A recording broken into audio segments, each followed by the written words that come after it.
কিন্তু বাশির ভাই জানতো না আমি একদিন ন্যাশনাল লেভেলে খেলব। ২৩শে জুন শুক্রবার মুক্তি পায় দেশের বাইরে তুফান সিনেমাটি। তুফান এখন আর ন্যাশনাল লেভেলে নয়, ইন্টারন্যাশনাল লেভেলে খেলছে এবং দর্শকেরও কমতি নেই।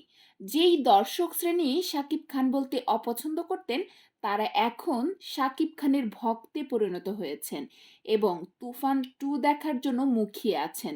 লন্ডনে ১ সপ্তাহ মুক্তির পরও তুফানের তাণ্ডব চালাচ্ছে।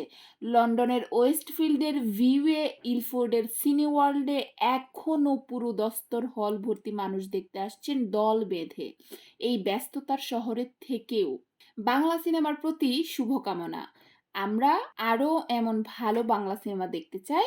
আমি মাকসুরা আক্তার, উদীচী ইউকে টিভি, একটা লন্ডন যদি থেকে। সুযোগ পাই তুফানকে খেয়ে দেবো স্যার।